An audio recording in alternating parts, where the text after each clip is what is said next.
जय हिंद दोस्तों, आप सभी का स्वागत है आपके अपने YouTube channel online job help में। और दोस्तों इस वीडियो में हम जानेंगे Indian air force X and Y group का मेडिकल।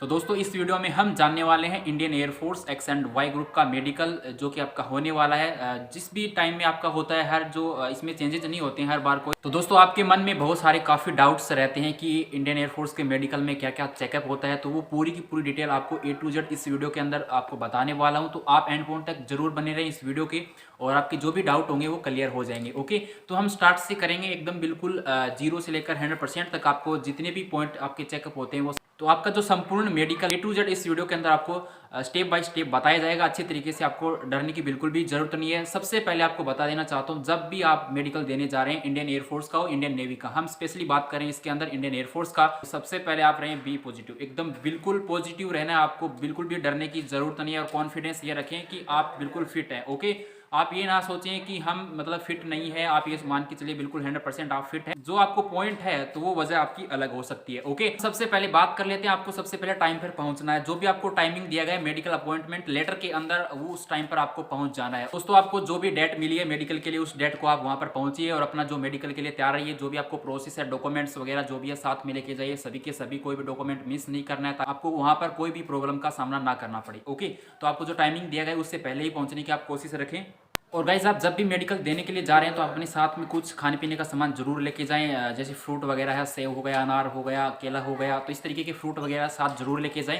और आपको जब मेडिकल देने के लिए जा रहे हैं इंडियन एयरफोर्स का, तो आपका 14 ओवर लिखा होता है मेडिकल अपॉइंटमेंट लेटर में कि आप 14 ओवर पहले आप खाली पेट आएँ। तो आपको सुबह खाली पेट ही जाना है, क्योंकि कुछ जो टेस्ट होते हैं आपके वो खाली पेट ही होते हैं वहाँ पे। उसके बाद में आपको ब्रेकफास्ट करवा दिया जाता है। ओके, ये बात आपको ध्यान रखनी है। तो आपको खाली पेट जाना है सुबह, ताकि आपके टेस्ट में कोई ज़्यादा जैसे रिपोर्ट है आपकी नॉर्मल आए, और जो भी टेस्ट होना होता है उसके अकॉर्डिंग आपका सैंपल में कोई भी प्रॉब्लम वहां पर ना आए। ओके, तो गाइज आपको सुबह खाली पेट जाना है। सबसे पहले ये बातें आपको अच्छी तरीके से समझ में आ गई होगी, और कोई भी आपको डाउट है वो आप जरूर पूछिए। लेकिन आप इस वीडियो को कंप्लीट देखें, आपको सारे के सारे मेडिकल जो पॉइंट आपके चेक होने वाले होते हैं वो इस रिव्यू के अंदर आपको इस वीडियो के माध्यम से आपको आप तक पहुंचा दिया जाएगा। सबसे पहले आप सेंटर पर पहुंचेंगे। सेंटर पर पहुंचने के बाद में आपके डॉक्यूमेंट्स जो भी है, नॉर्मली डॉक्यूमेंट चेकअप होता है। गाइज आपका जो भी है चेस्ट नंबर दिया जाता है, एक चेस्ट नंबर यहाँ पर लगाया जाता है, एक पीछे आपके लिख दिया जाता है। उसी चेस्ट नंबर के हिसाब से आपको वहां पर पहचाना जाता है और उसी के हिसाब से आपका वहां पर प्रोसेस होता है। डॉक्यूमेंट्स में आपको जो भी प्रोसेस होती है वो फिलअप कर देना, यस या नो, ऐसे बहुत सारे फॉर्म होते हैं तो उसको फिलअप करना होता है। नॉर्मली जो प्रोसेस होता है, गलती किसी भी प्रकार की आपको नहीं करनी है। वहां पर यदि कोई समझ में नहीं आए किस फॉर्म में क्या फिलअप करना है जिस ऑप्शन में, तो आप वहां से पूछ सकते हैं, आपको बता दिया जाएगा अच्छे तरीके से। देन उसके बाद में बात करते हैं गाइज, आपके यहाँ पर जो चेस्ट नंबर मिलने के बाद में आपको एक पेज मिलता है जिसके अंदर सारे टेस्ट हैं लगभग लिखे हुए होते हैं, जो इन्फॉर्मेशन उसमें रहती है और सारे टेस्ट होते हैं उसकी डिटेल्स उस पेज के अंदर लगभग लिखी होती है। ओके, और गाइज आप सभी कैंडिडेट्स को पता है कि आपका जो मेडिकल होता है तो आपको घबराने की बिल्कुल भी जरूरत नहीं है। सबसे पहले आपको पता है कि A to Z आपके पार्ट चेक किए जाएंगे, प्राइवेट पार्ट हो या पूरा बॉडी है वो एक तरीके से स्कैन हो जाता है। ओके, तो आपको प्राइवेट पार्ट चेक करें तो आपको डरने की जरूरत नहीं है। काफ़ी स्टूडेंट्स रहते हैं, काफ़ी स्टूडेंट्स के मन में ये रहता है कि हम जैसे जाएंगे तो प्राइवेट पार्ट में क्या क्या चेकअप होगा, ऐसे थोड़ा सा क्या है अलग मूड होता है। तो ऐसा बिल्कुल भी वहाँ पर बिल्कुल भी आपकी जो है हंसी भी नहीं आएगी, मैं आपको गारंटी देता हूँ इस बात की। और आपका कुछ भी नहीं होगा और आप बिल्कुल एकदम नॉर्मल अवस्था में रहेंगे, आपको डरने की जरूरत नहीं है। ये आप यदि आप सबसे पहले ये बात है कि आप यदि जितना भी वहाँ पर डरोगे तो आपका बीपी यानी ब्लड प्रेशर और ECG टेस्ट है वो सबसे ज़्यादा बिगड़ जाता है। तो ये बात आपको अच्छे तरीके से ध्यान में रखनी है।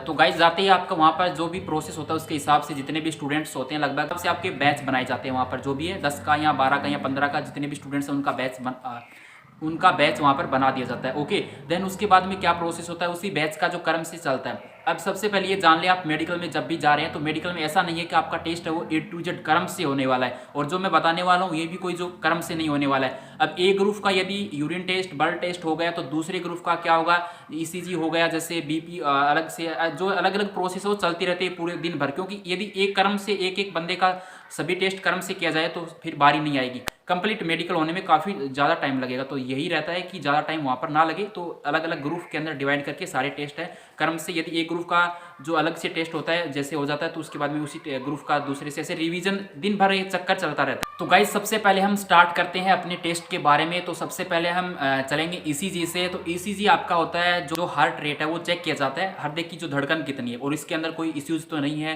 लगभग यदि कोई नॉर्मल प्रॉब्लम हो तो उसमें आ जाती है, रिकॉर्ड होता है, एक ग्राफ आता है जो साइड में आपको दिख रहा होगा। और ECG में आपको जब ECG लगाया जाएगा, मतलब जो मशीन लगाया जाता है आपको यहाँ पर हार्ट पे लगाया जाएगा। ओके, यहाँ पर 3-4 यहाँ पर जो इलेक्ट्रोड वाल्स जैसे ट्यूब्स टाइप के छोटे छोटे ऐसे होते हैं। ओके, आपको चित्र में जो अच्छी तरीके से इमेज में आपको समझ में आ जाएंगे।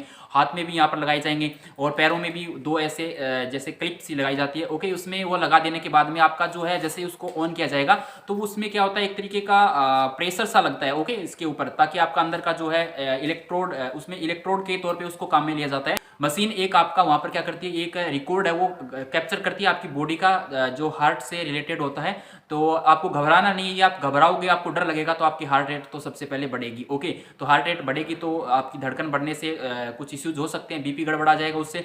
तो आपको बिल्कुल भी डरना नहीं है, सबसे पहले ईसीजी लगाया जाए बिल्कुल। और आपको जिसको भी स्टूडेंट्स को मैं पहले बता देता हूँ, डर लगता है तो ईसीजी से पहले थोड़ा सा यदि कोई इश्यूज नहीं है तो आप वहाँ पर क्या करें कि थोड़ा पानी पी ले, ठंडा पानी। ओके, और उनको पता चलेगा तो फिर आपको दोबारा से भी हो सकता है आपका ईसीजी, लेकिन दोबारा से चेकअप भी किया जाता है। काफ़ी स्टूडेंट्स की धड़कन है काफ़ी चली जाती है। नॉर्मली जो धड़कन होती है आपकी वो होती है 72 और 100 तक होती है। ओके, उसके ऊपर यदि आपकी बढ़ जाती है तो खतरे के मतलब निशान में, खतरे के क्षेत्र में आ जाती है, एक तरीके डेंजर पोजीशन मानी जाती है। 120 तक होता है, वैसे 120 से ऊपर भी हो जाता है कई बार, और डर के मारे हो जाता है। रेगुलरली आपकी कितनी धड़कन है, मतलब लगभग यही रहती है 70 से लेकर 100 के बीच में। ओके, तो ये बातें आपको ध्यान में रखनी है।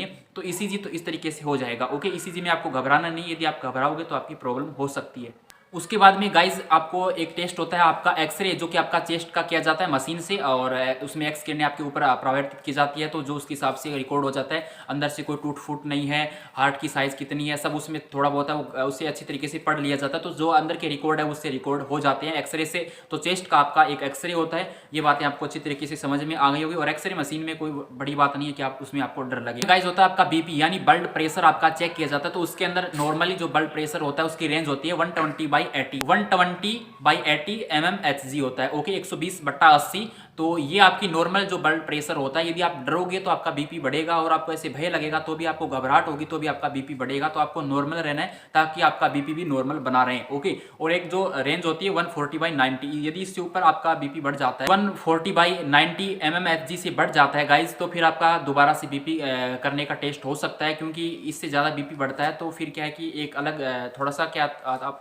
आपका क्या है कि एक डेंजर पोजीशन में आ जाता है। ओके, 140/90 से ज़्यादा बीपी नहीं होना चाहिए। होता है गाइज आपका सीबीसी टेस्ट। ओके, तो उसके अंदर क्या आता है आपका blood sample. Blood sample Indian air force में 2 बार किया जाता है। ओके, एक खाली पेट और एक आपका ब्रेकफास्ट के बाद में, और एक होता है इसके अंदर आपका यूरिन टेस्ट। तो यूरिन टेस्ट भी आपका एक ही बार किया जाता है लगभग, और उस टाइम में तो एक बार ही किया जाता था 2017 के अंदर। ओके, और अभी भी मैंने आज तक देखा लगभग एक बार ही यूरिन टेस्ट देखने को मिला है। तो यूरिन टेस्ट के अंदर आपका जो है उसके ऊपर सैंपल में नंबर लगे होते हैं। जो भी आपको टॉयलेट में जाकर आपका जो है उसमें पेशाब उसमें डालना होता है, तो वही आपका टेस्ट होता है। और यदि हम बात करते हैं आपके ब्लड सैंपल की, तो आपके लेफ्ट यहाँ से इस हिस्से से आपको कपड़ा हटा देना है, और आपको न्यू अवस्था रखा जाएगा अंडरवियर के अंदर, only for only. Okay, medical का प्रोसेस जब तक कंप्लीट ना हो जाता है। ओके, एक बार लेफ्ट से लिया जाएगा, एक बार राइट से लिया जाएगा, ये बात आपको ध्यान रखनी। लेफ्ट का लिया था ब्रेकफास्ट से पहले, और राइट का बाद में लेना है ब्रेकफास्ट के बाद में। तो थोड़ा थोड़ा दर्द होता है, ज़्यादा दर्द नहीं होता। उसमें सिरिंज में थोड़ा सा आपका जो है अंदर से आपका ब्लड है वो निकाला जाता है। तो आपका उसमें टेस्ट किया जाता है कि आप में रक्त की कितनी यूनिट है, मतलब कितना मात्रा के अंदर आपका रक्त है, बिल्कुल सही है, इसके अंदर कोई जैसे ब्लड के अंदर कोई भी इन्फेक्शन ना हो। तो ये बातें हैं वहाँ पर चेक की जाती है। और इसी प्रकार सेम का सेम प्रोसेस यूरिन के अंदर होता है। आपकी पीएच क्या है, ब्लड की भी पीएच कितनी है, और ग्रुप क्या है वो भी आपका शायद वहाँ पर नॉमिनेट किया जाता होगा। ओके, पूरी डाटा मेरे को याद नहीं है या इस टेस्ट से रिलेटेड, लेकिन इसके अंदर चेक यही किया जाता है अच्छी तरीके से। ओके, तो ये बातें आपको अच्छी तरीके से समझ में आ गई होगी, और इसमें आपको डरना नहीं है बिल्कुल भी। और ये खून जब आपका यदि निकाले, यदि आपको डर लगता है तो आप इधर मूव कर सकते हैं, और आपकी जो मुट्ठी है वो बंद करवाई जाती है जब आपका यहाँ से ब्लड निकाला जाता है। तो एक सिरिंज, नॉर्मल सिरिंज आती है उसके अंदर, और जो भी आपका टेस्ट है उसकी रिपोर्ट आ जाती है। कुछ देर बाद में वो अपने आप रिकॉर्ड कर लेते हैं, उससे आपको कोई लेना देना नहीं है। आई विजन की जो आपकी आई विजन है 6/6, 6/9, 6/12 और 6/18,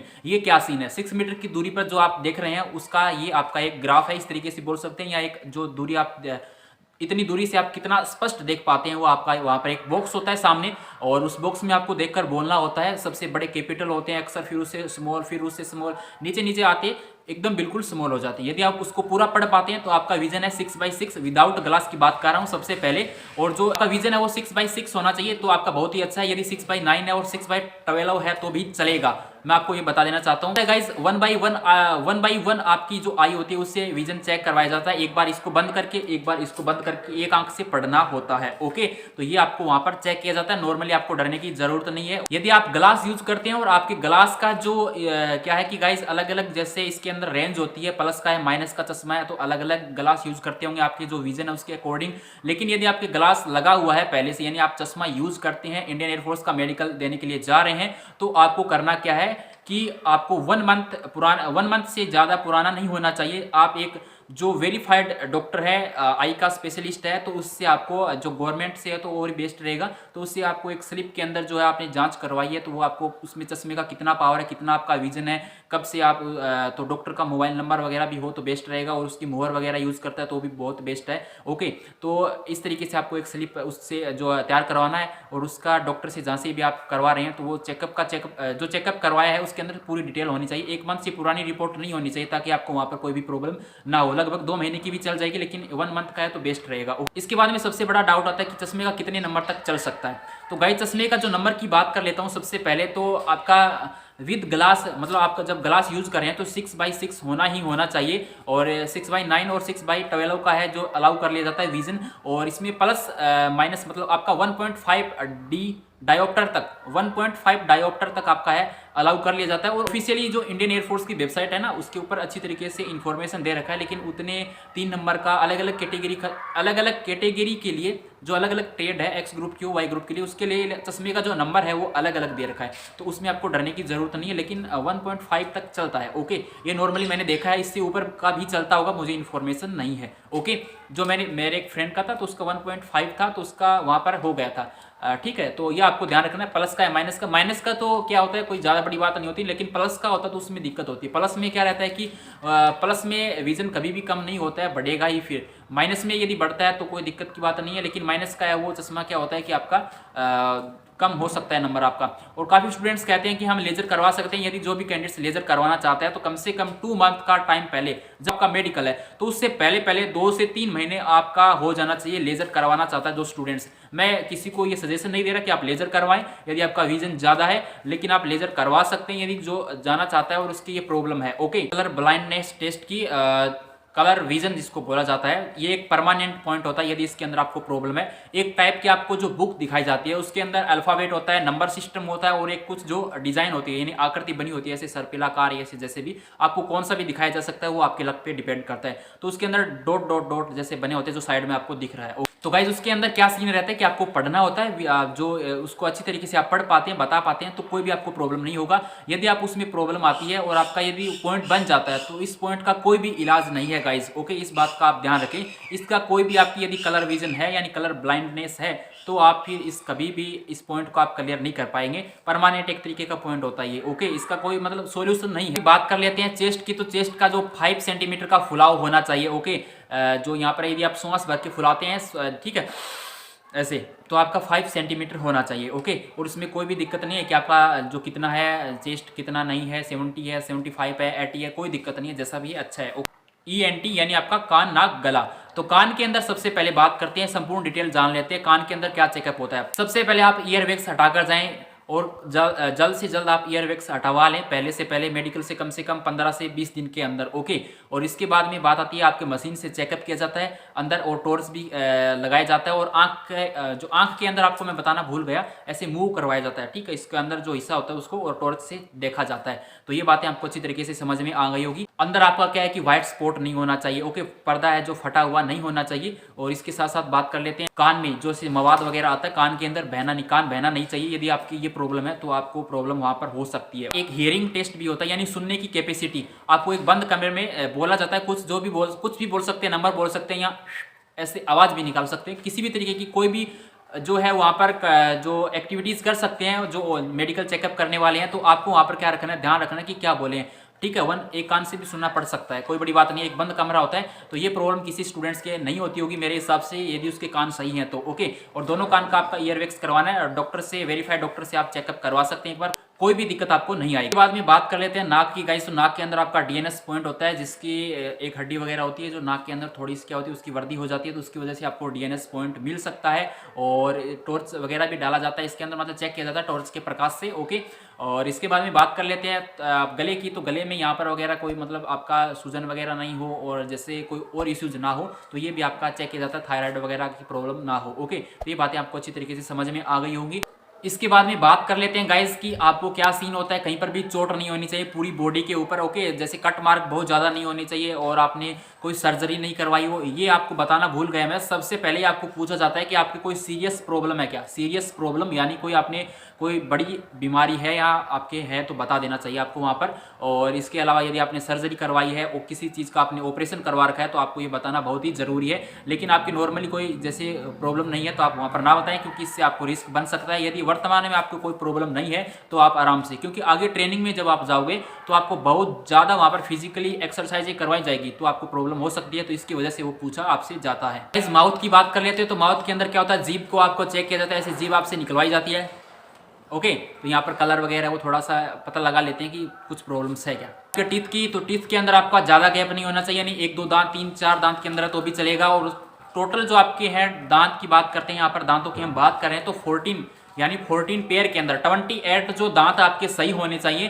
कैविटी नहीं होनी चाहिए, मतलब कीड़े वगैरह नहीं होने चाहिए दांत के अंदर। ओके, और खजा हुआ जैसे कट जाता है और हट जाता है दांत, मतलब टूट जाता है। ओके, तो वो जगह टोटली रिकवर करके आपके 28 जो दांत है वो सही होने चाहिए प्रेजेंट टाइम में जब आपका मेडिकल हो रहा है। ओके, तो आपको जो लगा हुआ है पीलापन है उसको आप हटा सकते हैं डॉक्टर से। बहुत ज़्यादा मतलब आपके सभी दांतों में टेढ़ापन है तो आप डॉक्टर से एडवाइस लें और उससे आप ट्रीटमेंट करवाएं अपना टाइम पर। ओके, तो गाइज आपके जो आइडेंटिफिकेशन मार्क है वो भी नोट किए जाते हैं, ताकि आपके जो परमानेंट है वो बने रहे। ये रहता है कि यहाँ से ऊपर ऊपर के हो, ताकि आपको ड्रेस वगैरह है उसके अंदर देखने की जरूरत ना आए। और फेस पे जैसे मोल रहता है, जैसे तिल उसको बोला जाता है आम भाषा में, वो आपका नोट कर लिया जाता है। जैसे कट मार्क है कोई भी आपका, तो उससे आपको वहाँ पर पहचान की जा सके आसानी से, तो वो आपकी वहाँ पर नोट की जाती है। ओके, तो इसमें आपको कोई डरने की जरूरत है ही नहीं, बिल्कुल एकदम नॉर्मल प्रोसेस है, आपका चेकअप वहाँ पर हो जाएगा और आपकी जो परमानेंट जो आइडेंटिफिकेशन मार्क है उसको नोट कर लिया जाएगा। आपकी हाइट और वेट की, और तो हाइट वेट चार्ट आपको प्रोवाइड करवा रखा है पहले से, और काफ़ी वीडियोज़ भी आपको दे रखी हैं। तो हाइट और वेट है उसके अंदर आपको 10% का, ओके, प्लस माइनस 10% का इसके अंदर आपका रहता है केस, लेकिन आपका ओवर वेट नहीं होना चाहिए, ये बात आप ध्यान रखें। और 55 kg आपका जो वेट है वो मिनिमम इसके अंदर होना चाहिए। आपकी चाहे एज कितनी हो, चाहे आपका हाइट कितना हो, लेकिन 55 kg आपका वेट होना चाहिए। अंडर वेट है तो आपको वेट बढ़ाना पड़ेगा। तो गाइज आपको जो एक लिमिट है उससे ज़्यादा आपका वेट है गेन नहीं करना। तो गाइज आपका जो वेट है एक लिमिट से ज़्यादा इंक्रीज नहीं होना चाहिए, यानी आप ओवरवेट की श्रेणी में ज़्यादा ना हो, ताकि आपको रीमेडिकल भी मिल जाए तो आप इसे कवर कर पाएँ। रनिंग करें डेली तो आपका वेट है वो बिल्कुल एकदम जो आप रखना चाहते हैं वहाँ पर आ जाएगा एक लिमिट के अंदर। ओके, में बात करते हैं गाइस आपके हैंड बैंड की। तो हैंड बैंड के अंदर आपके 5 से 15 डिग्री के अंदर लगभग देखा जाता है कि क्लियर हो जाता है। जैसे आपका हैंड ऐसे है, ओके, तो यहाँ से जो हिस्सा आप देख रहे हैं ये कोहनी, और इधर की साइड से, ये अंदर की साइड से बाहर नहीं होनी चाहिए इस हिस्से के अंदर। ओके, जैसे एक लिमिट होती है उससे बाहर आ जाती है तो उसके अंदर आपका एक पॉइंट बन जाता है, एंगल है, इसके अंदर चेकअप किया जाता है।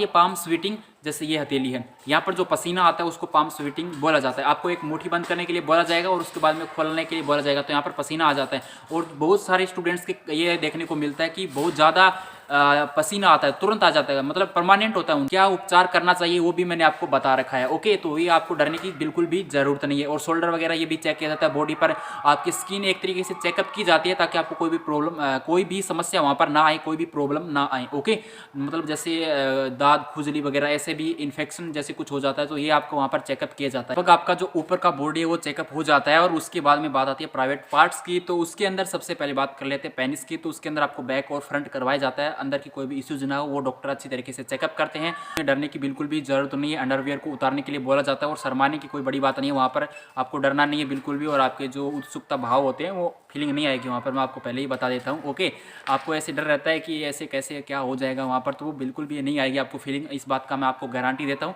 101%। वहाँ पर इतने स्टूडेंट्स होंगे तो उसके अंदर किसी को भी ये भावना नहीं होती है। और इसके साथ साथ गाइज यही सीन रहता है कि आपका जो भी प्राइवेट पार्ट है वो अच्छी तरीके से चेकअप किया जाता है। और उसके बाद में बात आती है अंडकोश की। अंडकोश के अंदर आपकी दोनों गोली होनी चाहिए, सबसे पहले बात ये है। ओके, और इसके अंदर एक पॉइंट होता है, क्या होता है आपका हाइड्रोसील का। तो ये जैसे उसमें क्या होता है कि पानी भर जाता है, ओके, पानी भरना जिसको बोला जाता है, उसकी वजह से ऊपर नीचे उसकी पोजीशन हो जाती है, छोटे बड़े हो जाते हैं। ओके, एंड कोस, तो उसके अंदर आपको एक जो पॉइंट मिलता है इसको बोला जाता है हाइड्रोसील। ओके, तो हाइड्रोसील की इश्यूज ना होनी चाहिए मेरे हिसाब से। हाइड्रोसील का प्रॉब्लम उन्हीं स्टूडेंट्स को होता है जो लॉन्ग टर्म में यदि मतलब रनिंग करते हैं, या अब जैसे स्पोर्टर या जो लंगोट वगैरह का यूज़ नहीं करते हैं, जंप करते हैं ज़्यादा ना, तो उसकी वजह से हो जाता है। कोई बड़ी बात नहीं होती है इसके अंदर, तो इसका भी आपको ध्यान रखना है अच्छे तरीके से। इसमें घबराने की ज़रूरत नहीं है यदि कोई पॉइंट मिल भी जाता है तो। ओके, इसके बाद में बैक साइड से भी आपका पार्ट चेक किया जाता है। बवासीर जिसको हेमराइड जिसको बोला जाता है, तो ये प्रॉब्लम आपके नहीं होनी चाहिए, जैसे मल के साथ में खून का बहना। ओके, इसको बोला जाता है बवासीर, तो ये प्रॉब्लम नहीं होनी चाहिए। यदि है तो डॉक्टर से आप एडवाइस लें, और इसमें ज़्यादा कुछ भी नहीं है, जो बोलते हैं कि ऐसा किया जाता है वैसे किया जाता है, बस यही चेकअप किया जाता है। और इसके साथ साथ बता देना चाहता हूँ कि गाइस आपको डरने की ज़रूरत नहीं है। सबसे पहले आप पॉजिटिव रहें, कॉन्फिडेंस में रहें कि हम बिल्कुल फिट हैं। जो भी टेस्ट किया जा रहा है आप टेस्ट करवाएं टाइम टू टाइम, वहाँ पर आपको बुलाया जाता है, उस जगह पर आप प्रेजेंट हो जाएं। ओके, आपके कोई भी चोट वगैरह नहीं होनी चाहिए जब आपका मेडिकल हो रहा है, ताकि आपका कोई पॉइंट ना बने, वहाँ पर इंजरी नहीं होनी चाहिए। उससे नॉर्मल एक्सरसाइजें भी करवाई जाती है ताकि आपके कोई शरीर में कोई जैसे टूट फूट ना हो। ओके, इंजरी ना हो। इसको चेकअप करने के लिए गाइज आपका नॉर्मली क्या होता है कि आपसे जंप करवा लिया जाता है, एक जगह लॉन्ग जंप और पुशअप करवाया जाता है, और कुछ जो एक्सरसाइज है वो भी करवाई जाती है। और डॉक्टर जो अपना जो चेक किया जाता है यहाँ पर जैसे लगा कर, ओके, जो उपकरण होता है उसके माध्यम से जो लगाता है यहाँ पर, और पीठ पर भी श्वास लेने को बोलता है, श्वास छोड़ने को बोलता है। तो इस तरीके की प्रक्रिया वहाँ पर होती रहती है। कि आपकी बॉडी का जो पीछे का हिस्सा है, जैसे यहाँ से पीछे का हिस्सा है, कुबड़ निकली हुई नहीं होनी चाहिए। पीछे जो एक साइड का जो शोल्डर है वो ज़्यादा निकला हुआ है, एक का अंदर है, जैसे ये प्रॉब्लम होता है, टेढ़ापन होता है बॉडी के अंदर, वो नहीं होना चाहिए। एक पॉइंट आता है आपका नोक नी का, तो इसके ऊपर मैंने आपको एक प्रॉपर वीडियो दे रखा है। नोक नी के अंदर यदि एक स्केल जितना आपकी जगह बनती है एडी चिपकाने के बाद में, तो आपकी कोई प्रॉब्लम नहीं है, आप आराम से फिट है। और ज़्यादा भी गैप नहीं होना चाहिए, ये इसके अंदर होता है। ओके, ये बात आपको ध्यान रखनी है, मतलब ज़्यादा भी आपका गैप नहीं होना चाहिए और आपका टच भी नहीं होना चाहिए। वेरिकेस वेन जिसको बोला जाता है, पीछे की साइड में एक जो आपके हिस्सा होता है, जो घुटना होता है, घुटने के पीछे का जो हिस्सा होता है ना, जो जैसे ये घुटना है बाहर से, ओके, ये अंदर की जो पीछे वाली जो हिस्सा है ना, उसके अंदर क्या होती है, जैसे ग्रीन कलर की कुछ जो नसें होती हैं वो फूल जाती है और उसमें बहुत ज़्यादा फुलाव आ जाता है, तो उसी को वेरिकेस वेन बोला जाता है। तो ये प्रॉब्लम भी देखने को मिलता है, आप डरने की जरूरत नहीं है सबसे पहले। और जो स्टूडेंट्स पूछते रहते हैं कि हमारे हाथों में या जगह जगह पर जो हैरी जो दिख रही हैं हड्डियाँ सी, देखिए जैसे नसें दिख रही हैं, तो उससे कोई प्रॉब्लम नहीं आएगी आपको। गाइस ये मैंने आपको बता ही दिया है कि आपको कोई सीरियस प्रॉब्लम है तो वो पहले ही पूछ जाती है कि आप वहाँ पर बता सकते हैं आपने सर्जरी करवा रखी है या आपकी कोई और प्रॉब्लम है, बड़ी समस्या है, ताकि आपको ट्रेनिंग में कोई भी प्रकार की दिक्कत ना आए। एक फ्लैट फुट और बच जाता है गाइस। फ्लैट फुट के अंदर क्या होता है कि स्केल है वो पार भी नहीं होना चाहिए पैर के नीचे, ऐसे हिस्से में, ठीक ऐसे ही मुड़ा हुआ होता है, तो इस हिस्से में थोड़ा सा जाना चाहिए अंदर, पूरा पार हो जाता है स्केल जितनी जगह से पूरा पार हो जाता है तो भी प्रॉब्लम हो सकती है, बस इतना जाना चाहिए, आगे पार नहीं होना चाहिए। तो ये आपका होता है, तो फ्लैट फुट भी आपको ध्यान रखना है। बस इतने ही पॉइंट होते हैं। लगभग मैंने आपको लगभग जो आपका एयरफोर्स का मेडिकल है वो कवर कर लिया है। फिर भी आपको लगता है कि कोई पॉइंट रह गया होगा, नॉर्मली पॉइंट रह सकता है, कोई बड़ी बात नहीं है, क्योंकि मैंने 2017 में दिया था, आपके 2 मेडिकल दिए थे, इंडियन नेवी के और इंडियन एयरफोर्स के। तो जो भी नए अपडेट हुए हैं टेस्ट के अंदर वो मैंने ऐड किए हैं, लगभग सेम ही रहते हैं, कोई चेंजेस नहीं होता है। आपके जो टेस्ट किए हैं उसमें सारे टेस्ट आपके नॉर्मल रेंज के अंदर है, कोई भी इश्यूज नहीं है। तो गाइज आपका क्या सीन होता है, आप फिट है मेडिकल के लिए, आप मेडिकल के लिए फिट हैं, और मेडिकल में फिट होने के बाद में आपको मिलता है ग्रीन कार्ड, जो आप स्क्रीन पे देख रहे हैं, ग्रीन कार्ड मिलता है। और यदि ग्रीन कार्ड मिल जाता तो आप मेडिकली फिट हैं, कोई भी दिक्कत नहीं है। और इसके साथ साथ बात कर लेता हूँ गाइज की आप कैंडिडेट मेडिकल में फिट नहीं है, उसको री मेडिकल मिलता है, और उसको क्या मिलता है, रेड कार्ड मिलता है। रेड कार्ड के अंदर जो इन्फॉर्मेशन होती है, यानी उसको दोबारा से मेडिकल के लिए जाना होता है, जो भी एएमसी है, एयरमैन मेडिकल सेंटर है, या फिर आपका गाइज है एमएच मिलिट्री हॉस्पिटल, तो आपकी नियर बाई जो भी पोजीशन है वहाँ पर आपको इसका लोकेशन दे दिया जाता है। और जो भी डेट मिलती है और डेट के अकॉर्डिंग वो चेकअप करते हैं, तो आपको बुलाया जाता है। 2 से 3 बार भी जाना पड़ सकता है आपको री मेडिकल के दौरान। और री मेडिकल में यही सीन रहता है कि आपका लगभग पॉइंट है वो क्लियर हो जाता है, यदि परमानेंट है तो अलग बात है, और सीरियस पॉइंट है तो अलग बात है, लेकिन री मेडिकल भी क्लियर हो जाता है। ओके, री मेडिकल में भी आपको घबराना नहीं है, और री मेडिकल में जो आपको पॉइंट मिला है वही आपका पॉइंट चेकअप किया जाता है, पूरा मेडिकल कभी भी नहीं होता, ये बात भी आप बहम से निकाल देवें। और गाइज लगभग मैंने आपके पूरे के पूरे अच्छी तरीके से एक्सप्लेन कर दिया। और एक बात आपको बताना भूल गया हूँ, अपने बॉडी के जितने भी प्राइवेट पार्ट्स हैं वहाँ के हेयर है आप रिमूव करें, हटा लें वहाँ से, जो भी आपका प्रोसेस है जिस भी तरीके से, इसमें कोई डरने की बात नहीं है, और हटा लेंगे तो अच्छी बात रहेगी, और ताकि वहाँ पर कोई टेस्ट के अंदर आपको कोई भी सुनने को ना मिले कुछ ऐसा, ओके, और कोई प्रॉब्लम ना आए। तो आप अपने प्राइवेट पार्ट की भली भांति साफ सफाई रखें जब मेडिकल की डेट है उससे पहले, और जो एयरबैग्स है पहले से ही हटवा लें। और उम्मीद करता हूँ वीडियो पसंद आया होगा तो लाइक एंड शेयर कीजिएगा और अपनी यूट्यूब चैनल को ढेर सारा प्यार दीजिए, और ऐसे ही आपको नए नए वीडियो मिलते रहेंगे। तो उम्मीद करता हूँ आपको कोई भी जैसे लगता है कि कोई पॉइंट रह गया है, जैसे कोई भी मेडिकल से रिलेटेड पॉइंट रह गया है या आपको रीमेडिकल से जानना है, किसी भी तरीके की और जानकारी आपको है अभी फिलहाल और आपकी कोई डाउट है तो आप पूछ सकते हैं कमेंट सेक्शन में कमेंट करके। जय हिंद, वंदे मातरम, भारत माता की जय। मिलेंगे एक और नए और वीडियो के साथ, तब तक के लिए टेक केयर, बाय बाय, स्वस्थ रहिए, तंदुरुस्त रहिए। और गाइज आप जब भी इंडियन एयरफोर्स का मेडिकल देने के लिए जा रहे हैं, जिस भी कैटेगरी के अंदर आप जा रहे हैं डिफेंस का मेडिकल देने के लिए, तो पहले आप नॉर्मल रहें। आप ये बिल्कुल एकदम दिमाग में ये बात रखें कि हम बिल्कुल फिट हैं, हमें कोई भी प्रॉब्लम वहाँ पर नहीं है। ओके, यदि आप ऐसे सोचेंगे घबराएंगे तो आपके पॉइंट बन जाते हैं जो पॉइंट होते भी नहीं है लेकिन फिर भी हो जाते हैं। तो ये बातें आपको सावधानी रखनी है। फिर भी आपको लगता है कोई भी ऐसी जो पॉइंट है और बातें मैं बताना भूल गया हूँ, भी अपनी जो बातें हैं कमेंट सेक्शन में कमेंट रख सकते हैं। जय हिंद, वंदे मातरम।